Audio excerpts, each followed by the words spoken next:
되시길 바랍니다. 우리 옆 사람들과 이렇게 한번 인사하겠습니다. 하나님이 당신을 사랑하십니다. 네, 오늘 현장 예배로, 영상 예배로 하나님 앞에 예배 드리는 여러분들, 우리 주님이 사랑하실 줄 믿습니다. 그 사랑으로 승리하시는 여러분들의 삶이 되시길 바랍니다.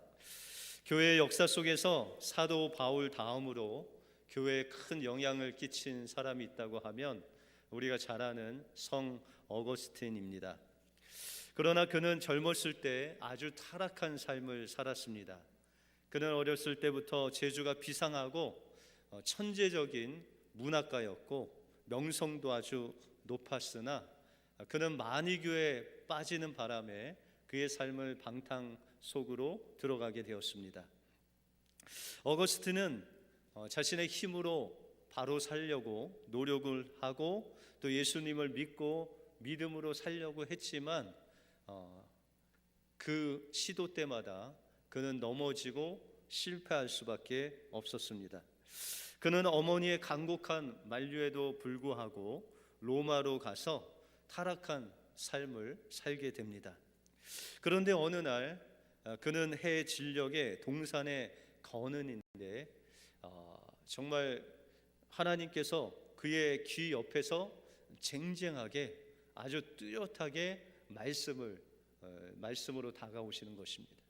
그리고 펴서 읽으라라는 이 말씀을 그 귀를 울리게 되었습니다.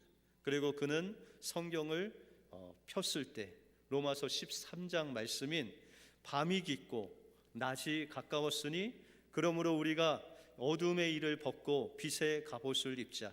낮에와 같이 단정히 행하고 방탕과 술 취하지 말며 음란과 호색하지 말며 쟁투와 시기하지 말며 오직 주 예수 그리스도로 옷 입고 정욕을 위하여 육신의 일을 도모하지 말라. 이 말씀이 그의 눈앞에 펼쳐지게 되고 그는 바로 이 하나님의 말씀 앞에 무릎 꿇고 하나님, 저의 죄를 용서해 주시고 이제 제가 하나님의 말씀대로 순종하며 살겠습니다. 정말 그는 자신의 힘이 아닌 성령께서 말씀을 통해서 그 말씀을 순종할 수 있는 힘을 달라고 기도했고 하나님께서는 어거스틴의 삶을 완전히 변화시켜 주셔서 그의 삶을 통해서 수많은 사람들이 그의 책과 또한 그의 가르침을 통해서 주께로 돌아오는 놀라운 성령의 인도하심을 받은 하나님의 사람이 되었다는 것입니다. 우리의 삶이 변화되고 또한 하나님께서 원하시는 성령 충만한 삶을 살기 위해서는 우리의 육신이 아닌 성령께서 인도하시는 대로 그 말씀에 붙잡혀서 그 말씀에 순종하며 나갈 때 하나님께서는 여러분들의 삶을 성령 충만한 삶으로, 변화된 삶으로, 형통한 삶으로 인도해 주실 줄 믿습니다. 그 은혜가 여러분들의 삶 속에 임하시길 주님의 이름으로 축원드립니다. 오늘 본문 말씀을 통해서 성령 충만한 삶은 무엇이고 또한 성령 충만한 삶을 살 때 하나님께서 우리에게 주시는 형통한 축복이 무엇인지 오늘 본문을 통해서 살펴보겠습니다. 먼저 성령 충만한 삶은 하나님을 사랑함으로 하나님 앞에서 사는 삶이다 라고 말씀하고 있습니다. 오늘 본문에 보시면 어두운 세상 가운데서 세월을 허비하지 말고 성령의 충만함을 받아서 성령의 인도하시는 그런 삶이 되라 라고 명령하고 있습니다. 그런데 성령 충만한 삶에 대해서 사도 바울이 말씀하시면서 오늘 21절에 보시면 그리스도를 경외함으로 피차 복종하라 라고 말씀하고 있습니다. 우리가 그리스도를 경외함으로 할 때 이 경외라는 그 삶 또한 그리스도를 경외함으로 서로 복종하는 것이 바로 성령 충만한 삶이다 라고 말씀하고 있다는 것입니다. 여러분들 그리스도를 경외한다라고 했을 때 이 경외라는 단어는 바로 하나님의 살아계심을 몸으로 느끼며 삶 속에서 하나님을 강하게 의식하며 하나님 앞에 사는 삶, 그것이 바로 경외의 삶이다 라고 말씀하고 있습니다. 그러면 하나님께서 원하시는 그리스도를 경외하며 서로 복종하는 삶은 무엇일까요? 오늘 사도 바울은 세 가지 영역에서 우리에게 성령 충만한 삶을 살라고 말씀하고 있습니다. 오늘 19절에 보시면 시와 찬미와 신령한 노래들로 서로 화답하며 너희의 마음으로 주께 노래하며 찬송하며 또한 감사하라 라고 말씀하고 있습니다. 이것은 우리가 하나님께 예배 가운데 하나님을 찬양하고 감사하고 찬송하는 그 모습이 바로 성령 충만한 모습이다 라고 말씀하고 있습니다. 여러분들, 찬양은 노래를 잘해야 찬양을 잘하는 것입니까? 아니면 노래는 좀 못해도 찬양은 잘할 수 있을까요? 노래를 잘해야만 찬양을 잘할 수 있다면 실족할 수밖에 없죠. 그런데 이 찬양이라는 것은 하나님께서 우리에게 베푸신 그 주님의 사랑과 능력, 그 은혜를 하나님 앞에 우리 마음을 다해서 고백하는 것입니다. 그래서 거기에 박자를 또한 곡을 맞춰서 찬양하는 것도 있지만, 때로는 그냥 그 곡에 맞추지 않더라도 하나님께서 나에게 행하신 그 놀라운 은혜를 선포하는 것이 바로 찬양이다라는 것입니다. 여러분들, 구약에 보시면 찬양의 사람 다윗이 나오죠. 하루는 이 다윗이 그렇게 사모하던 하나님의 임재를 상징하는 그 법궤가 드디어 왕궁 안으로 들어오게 됐습니다. 그때 이 다윗이 하나님의 법궤, 하나님의 임재가 임한 그 법궤가 들어오는 것을 보고 막 춤을 추면서, 그 신하들이 막 있고 사람들이 있는 그 앞에서 너무 기뻐서 하나님께 춤추며 찬양합니다. 근데 얼마나 그냥 기뻐서 춤추며 찬양했는지 바지가 벗겨지는 것도 모르고 그렇게 찬양을 합니다. 근데 그것을 보고 있던 아내 미갈이, 아니 왕답지 않게 왕의 체면이 있지 어떻게 그렇게 바지가 내려가도록 찬양을 하냐고 그냥 면박을 주죠. 그때 다윗은 사람들이 아무리 나를 비난해도 나는 평생 하나님을 춤추며 찬양할 것이다 라고 그렇게 고백을 합니다. 여러분들, 찬양은요, 우리에게 행하신, 또한 우리와 함께 하신 그 하나님 앞에서 하나님의 그 은혜와 사랑에 감격해서 하나님을 높여드리는 것입니다. 어떤 교회 목사님이 노래를 좀 못하시는 음치시래요. 그런데 그 교회는 우리 교회 마찬가지로 앞에 예배 전에 찬양을 뜨겁게 한다고 합니다. 그런데 이 목사님이 그 찬양을 할 때는 밑에 앉아 계시다가 위로 올라오시는데 그 옆에 사모님이 앉아 계셨어요. 근데 그날따라 그 찬양에 막 은혜를 받으셔서 목소리가 터져라 이 목사님이 노래를 부르시는데 그 노래의 음하고 조금 다르게 약간 반음이 내려간 그 음치 섞인 그 목소리로 찬양을 막 하는 거예요. 그럼 어떻게 될까요? 온 성도가 그 떨어진 그 음을 막 듣겠죠. 근데 그 사모님이 예배가 끝나고 나서 목사님에게 불평을 털어놓는 거예요.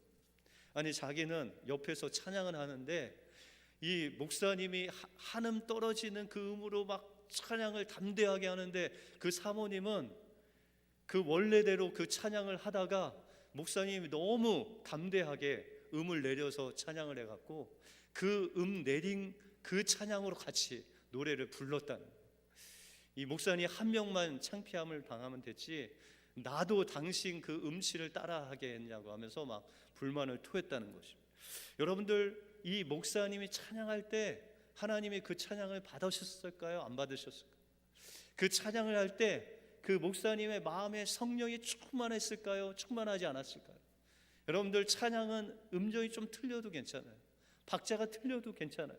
그 하나님 앞에서 하나님을 기쁘고 사랑스러운 그 하나님께 마음을 다해서 하나님을 높여드리는 그 찬양이라면 하나님께서 다윗과 같이 그 찬양을 받으시고 또한 그 마음속에 성령으로 충만케 하여 주셔서 그 찬양을 통해서 하나님께서 역사하실 하신다는 것입니다. 이것이 바로 하나님 앞에서 우리가 성령 충만한 자들의 모습이다라고 말씀하고 있습니다. 두 번째로는 이 성령 충만한 공동체가 또 있는데 가정 공동체입니다. 오늘 읽지는 않았지만 22절에 보시면 아내들이여 자기 남편에게 복종하기를 죽게 하라라고 말씀하고 있습니다. 여러분들 가정에서 남편을 대할 때 죽게 하듯 복종하는 그 마음을 통해서 하나님께서 성령의 충만함을 주신다는 거예요. 그럼 어떻게 보면 왼수 같은 남편 아내를 죽게 대하듯 대할 수 있냐는 거죠. 여러분들 구약에 보시면 야곱의 원수 또한 에서의 원수가 야곱이었습니다. 왜냐하면 그 형의 장자의 명분을 야곱이 빼앗았기 때문에. 이제 야곱이 삼촌 집에서 많은 시간 동안 거부가 되어서 돌아오는 길에 소문에 형 에서가 400명을 이끌고 자기를 죽이러 온다는 소문을 들었습니다. 그리고 그 밤새 잠을 못 자고 어떻게 하면 내가 형을 벗어날 수 있을까 고생하다가 주의 천사를 만나 씨름하는 중에 환도뼈가 탈골돼요. 그리고 그 다음 날에는 도망할 수도 없고 그냥 절뚝거리면서 형 앞에 무릎을 꿇는 그 야곱의 모습을 우리가 기억합니다. 그런데 그 야곱이 그 원수 같은 형을 보면서 고백하기를 내가 형의 얼굴을 보니 하나님의 얼굴을 보는 것 같습니다 라고 고백합니다. 여러분들 그래서 야곱은 그 애굽의 손에서 벗어나서 하나님의 뜻대로 베델로 올라갈 수 있었다는 것입니다. 여러분들 남편의 얼굴을 봤을 때 하나님같이 보이는 역사가 어떻게 일어날 수 있습니까? 하나님께서 우리의 마음속에 함께 하실 뿐만 아니라 남편을 볼 때 하나님을 보듯 하나님 앞에서 하나님이 함께 계신다는 것을 우리가 믿음으로 바라볼 때 남편을 볼 때 주를 보는 것 같고 주를 보면서 복종할 수 있다는 것입니다. 그런데 아내에게만 복종하라고 하신 것이 아니라 25절에 보시면 남편들아 아내 사랑하기를 그리스도께서 교회를 사랑하시고 위하여 자신을 주신같이 하라라고 말씀하고 있습니다. 우리 남편 된 자들은 아내를 볼 때 주님께서 우리 교회를 위해서 십자가에서 죽으신 것과 같이 아내를 위해서 죽을 수 있는 그 사랑을 가지고 아내를 대하라는 거예요. 그러면 우리의 심령 속에 성령의 충만함이 있어서 서로 복종하고 사랑하고 살아갈 때 여러분들의 가정에 성령 충만함이 이루어질 줄 믿습니다. 마지막으로 우리가 직장 생활을 할 때, 우리가 사회 생활을 할 때는 어떻게 해야 되냐? 우리가 에베소서 6장 5절에 보시면 종들아 두려워하고 떨며 성실한 마음으로 육체의 상전에게 순종하기를 그리스도께 하듯 하라라고 말씀하고 있습니다. 이 에베소서가 쓰여질 당시에는 종과 주인의 그런 법이 아직도 존재했었죠. 그러면 지금 시대로 말하자면 직원과 오너의 관계는 어떻게 해야 되냐는 것입니다. 그때 주님께서 말씀하시기를 종으로 있다가 우리가 예수 그리스도를 믿었습니다. 그러면은 우리가 육신적으로는 종이지만 우리가 누가 된 거예요? 하나님의 아들이 된 거죠. 그러므로 예전에 그 상전을 섬기고 복종하는 것을 예전에는 우리의 육신적으로 하다 보니까 힘들었는데 이제 하나님의 자녀로서 하나님을 섬기듯 주의를 섬기니까 그 종의 마음에 성령 충만함이 온다는 것입니다. 여러분들 실제로 창세기에 보시면 요셉이 종으로 끌려가죠. 보디발 장군의 종으로 사는데 여러분들 성경을 자세히 보면 이 요셉이 종 같지 않고 꼭 주인같이 사는 거예요. 왜요? 그 주인이 그 모든 살림을 요셉에게 맡기고 네가 알아서 하라는 거예요. 그리고 많은 사람들이 요셉을 보니까는 그의 삶 속에 하나님이 함께 하시고 그의 삶이 막 형통하는 거예요. 요셉이 하는 일마다 잘 되고 또한 부흥이 되고 회복되고 놀라운 역사가 일어나는 거예요. 그가 감옥에 갔을 때도 죄수였잖아요. 감옥에서 정말 어둠 속에서 신음하며 탄식하며 살아도 부족할 죄수가, 그는 그 감옥에서 나와서 이 죄수들을 신방하면서 위로하면서 그 감옥 안에서 주인같이 사는 요셉의 모습을 우리가 볼 수 있습니다. 그럼 어떻게 요셉이 그렇게 살 수 있었죠? 종의 신분으로, 죄수의 신분으로 정말 다른 사람보다 더 감격하면서 자유롭게 기뻐하면서 어떻게 살할 수 있을까요? 요셉은 보디발 아내가 유혹할 때 자기가 하나님 앞에서 범죄할 수 없다, 그러면서 누명을 뒤집어 쓰는 것을 더 기뻐했다.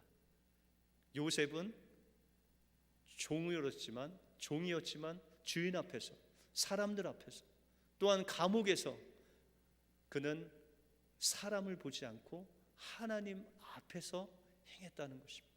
그러므로 우리가 직장에서도 우리의 오너나 아니면은 상관이 있으면 정말 주님을 대하듯 우리가 그의 말에 순종하고 섬기면 하나님께서 여러분들의 심령 속에 성령 충만함을 주셔서 그 일을 감당할 뿐만 아니라 매여 있는 자가 아니라 자유로운 자로서 형통할 수 있다라고 말씀하고 있습니다. 그러면 오너는 어떻게 하죠?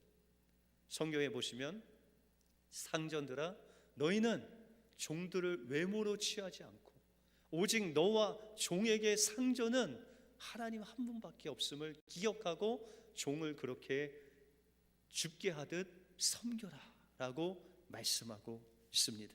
이것이 바로 우리가 가정에서나 교회에서나 직장에서나 사람 앞에서가 아닌 하나님 앞에서 하나님을 섬기듯 우리가 살아갈 때 하나님께서 우리의 심령 속에 성령 충만함을 주셔서 우리가 무엇을 하든지 형통한 삶으로, 성령 충만한 삶으로 인도하신다고 약속하고 있습니다. 여러분들이 무엇을 하든지 어디에 있든지 하나님 앞에서 죽게 하듯 하심으로 형통한 삶, 성령 충만한 삶 사시는 여러분들이 되시길 주님의 이름으로 축원드립니다.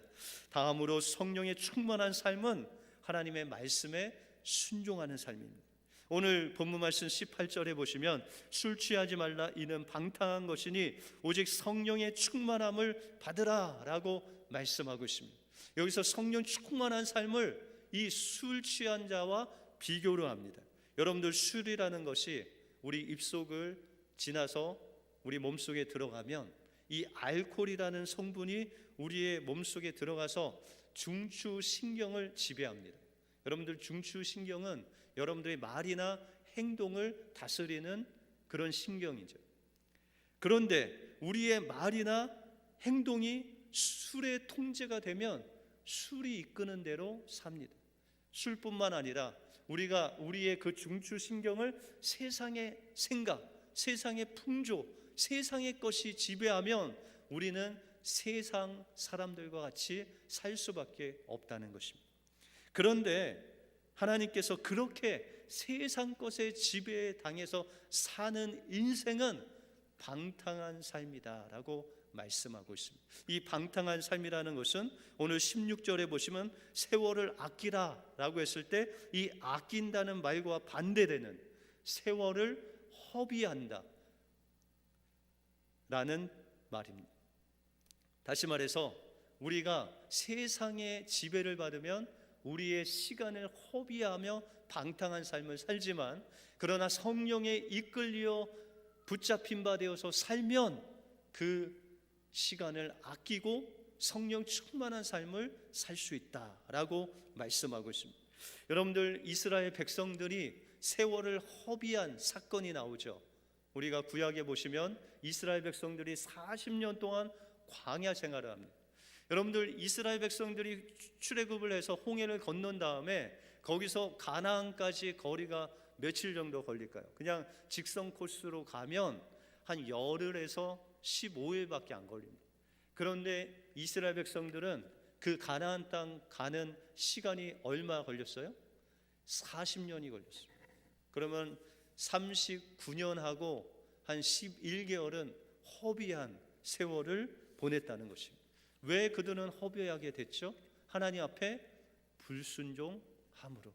그 정탐꾼들이 하나님이 주신 헤브론 땅을 정탐하고 나서 하나님의 말씀에 순종하지 않고 불순종하고, 또한 그 불순종한 정탐꾼의 말을 듣고 하나님 말씀에 불순종한 이스라엘 백성들에게 그들이 불순종한 그 날을 1년으로 삼아서 40일을 40년으로 삼아서 그들을 광야에서 불순종한 죄로, 또한 그 광야에서 순종하는 훈련을 하나님께서 시키십니다.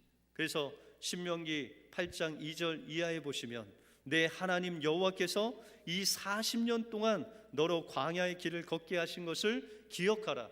이는 너를 낮추시며 너를 시험하사 내 마음이 어떠한지 그 명령에 지키는지 아니 지킨지 알려하려 하심이라.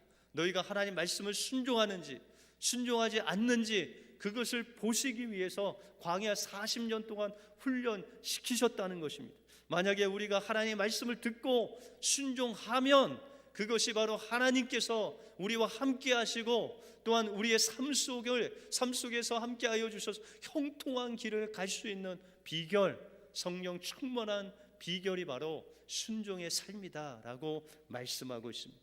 순종은 듣고 깨닫고 마는 삶이 아니라 듣고 즉시 순종하는 삶이라는 것입니다.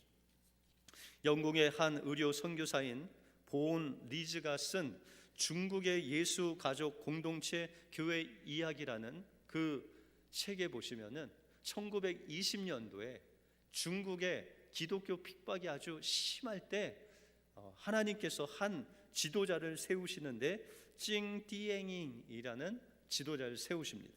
그런데 그는 전통적으로 유교 집안에서 자랐지만 그가 새로운 시대에 새로운 학문을 배우기 위해서 들어간 학교는 선교사가 세운 학교였습니다. 그래서 거기서 성경을 배우고 열심히 새로운 학문을 공부했습니다.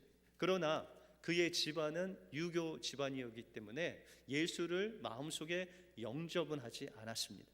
그런데 학교에서 그가 열심을 내고 열심히 공부하고 또한 하나님 말씀도 열심히 배우는 것을 보고 그 반의 반장으로 세우게 되었습니다.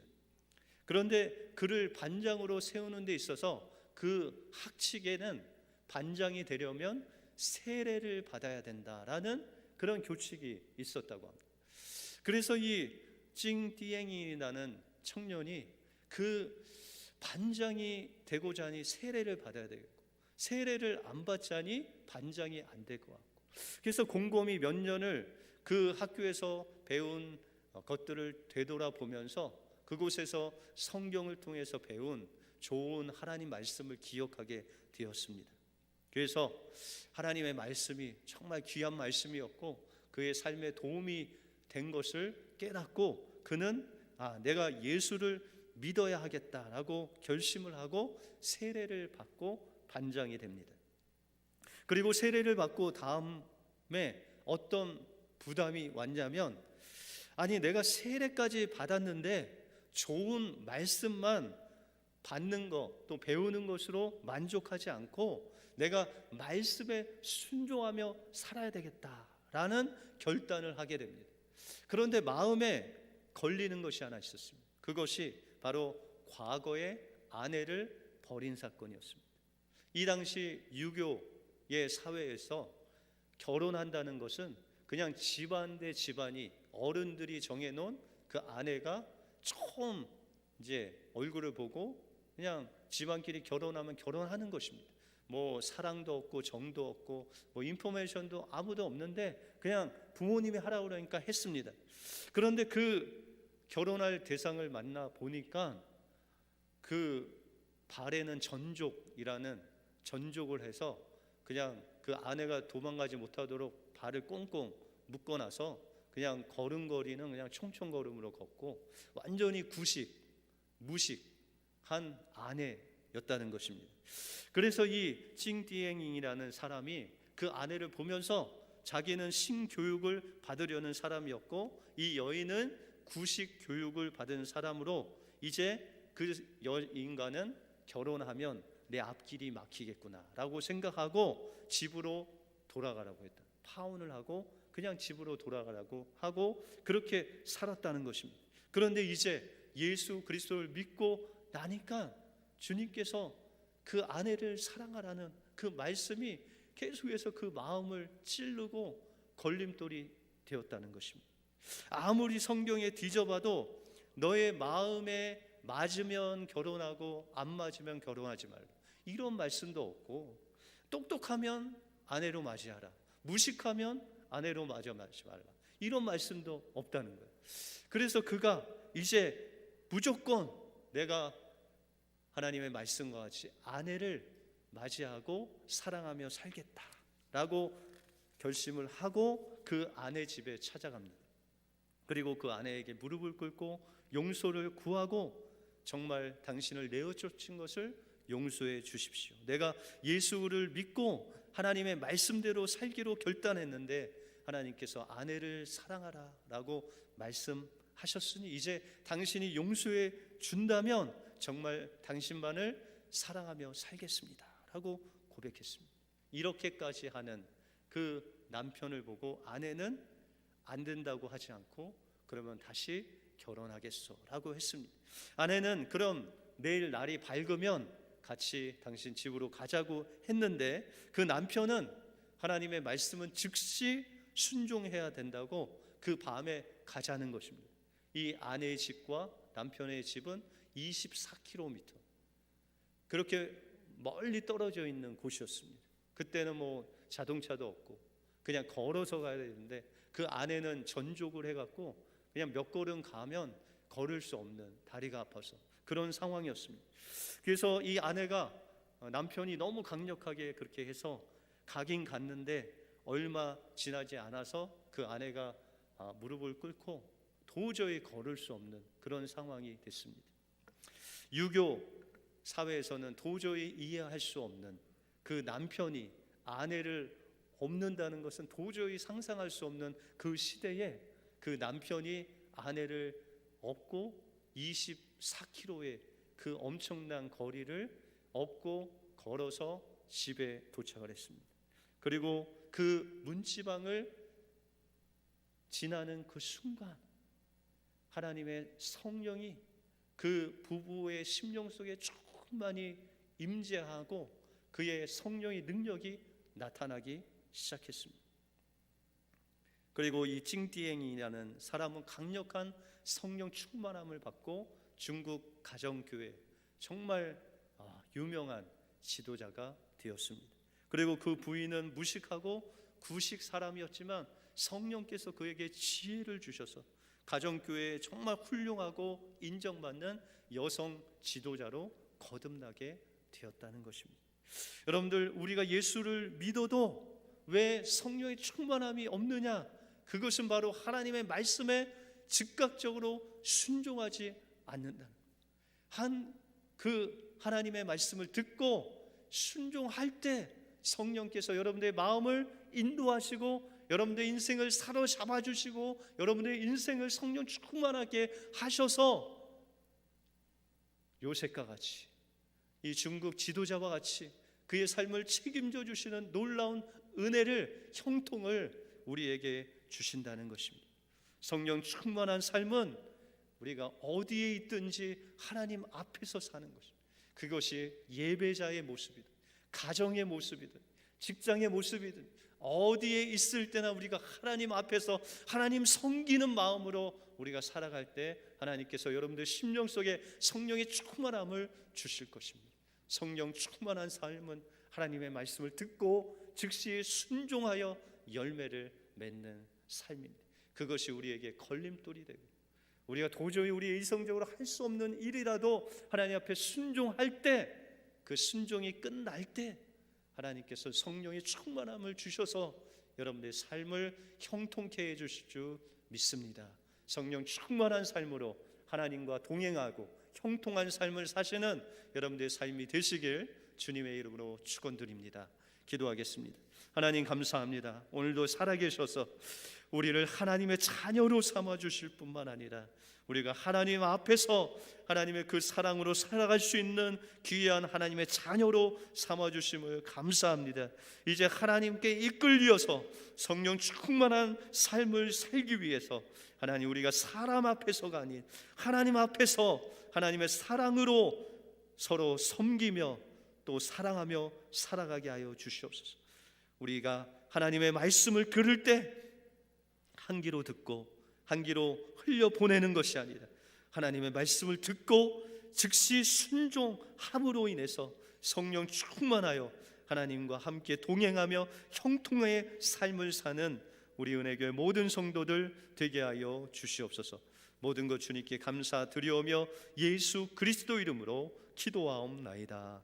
아멘.